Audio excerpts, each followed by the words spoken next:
ठीक है। अध्याय 15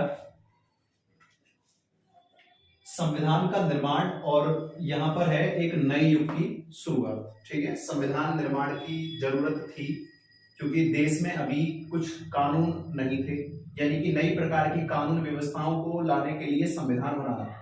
ठीक है, 1919 में एक एक्ट आया था, 1935 में गवर्नमेंट ऑफ इंडिया एक्ट आया था, उन्हीं के आधार पर आगे संविधान सभा बनेगी।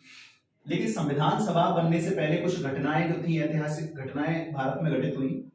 1942 में एक तो क्रिप्स मिशन भारत आया था। ठीक है, ये जिस उद्देश्य को लेकर के भारत आया था ये उसमें सक्षम नहीं रहा, उसको बना नहीं पाया उस सहयोग को, जिस कारण से 1945 में कैबिनेट मिशन भारत आता है। ठीक है, कौन सा मिशन आया है? कैबिनेट मिशन भारत आया।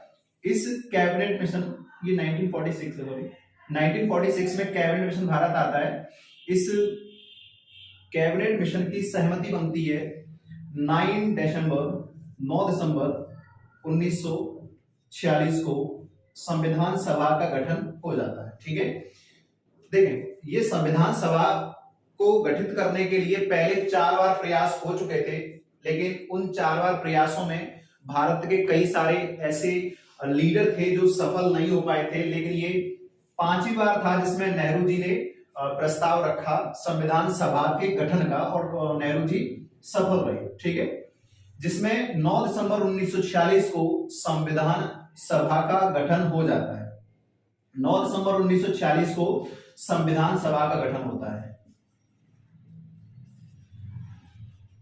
संविधान सभा का गठन हो गया, लेकिन इसमें कुछ ऐसी चीजें हुई जो मत पैदा करने वाली थी। जैसे यहां पर 3 लोगों के चेहरे सामने आएंगे। एक तरफ थे नेहरू, गांधी, और एक थे पटेल साहब। पटेल वही है, सरदार वल्लभ भाई पटेल है ये। ठीक है, तो नेहरू जी ने क्या किया था, 9 दिसंबर 1946 को डॉक्टर सच्चिदानंद सिन्हा को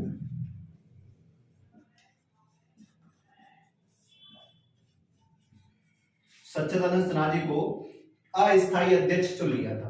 ठीक है, संविधान सभा के अस्थायी अध्यक्ष चुने गए थे डॉक्टर सच्चिदानंद सिन्हा जी, लेकिन इसमें पटेल जी की सहमति नहीं थी। गांधी इसे चुना था नेहरू जी ने, तो पटेल जी गुस्सा हो गए थे इस बात को लेकर के, जिस कारण से 10 दिसंबर 1946 को सभा नहीं होती है। 10 दिसंबर और 1946 को सभा नहीं होती है, तो अगली सभा लगेगी 11 दिसंबर 1946 को, 1946 को। इस दिन देश में दोबारा से सभा का आयोजन कराया गया, और यहां पर स्थायी अध्यक्ष यानी कि परमानेंट जो अध्यक्ष चुने गए थे वो चुने गए थे डॉक्टर राजेंद्र प्रसाद जी। कौन चुना गया था? डॉक्टर राजेंद्र प्रसाद। ठीक है, डॉक्टर राजेंद्र प्रसाद जी जो है संविधान सभा के स्थायी अध्यक्ष चुने गए 11 दिसंबर 1946 को।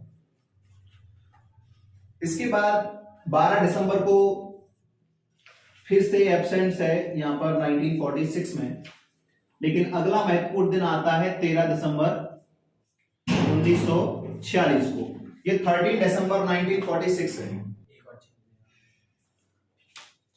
ठीक है, 13 दिसंबर को 13 दिसंबर 1946 को नेहरू जी ने यहां पर संविधान सभा के समक्ष संविधान की प्रस्तावना, ठीक है, संविधान की प्रस्तावना क्या होगी, यानी कि इसे प्रीएम्बल ऑफ कॉन्स्टिट्यूशन कहते हैं। तो प्रस्तावना 13 दिसंबर 1946 को सभा के समक्ष रखी कि प्रस्तावना क्या होगी। प्रस्तावना के आधार पर ही इसको प्रस्तावना का प्रस्ताव है। प्रस्तावना का जो प्रस्ताव है वो 13 दिसंबर 1946 को नेहरू जी के द्वारा लाया गया है। किसके द्वारा लाया गया है? नेहरू जी द्वारा। तो नेहरू जी इस प्रस्ताव को लेकर के आए थे 13 दिसंबर 1946 को। इस प्रस्ताव को मंजूरी मिल गई थी, इसको स्वीकृति मिल गई थी, और इसे संविधान सभा ने इसे प्रमुखता दी, और इसी प्रमुखता के आधार पर अब संविधान में काम शुरू होगा। ठीक है, जब संविधान सभा का गठन हुआ था तो इसमें सदस्यों की संख्या जो थी वो 389 थी। ये 389 मेंबर्स थे। इन 389 मेंबर्सों को भारत के विभिन्न क्षेत्रों से लिया गया था। ठीक है, ये आप अगले वीडियो में देखेंगे। ठीक है।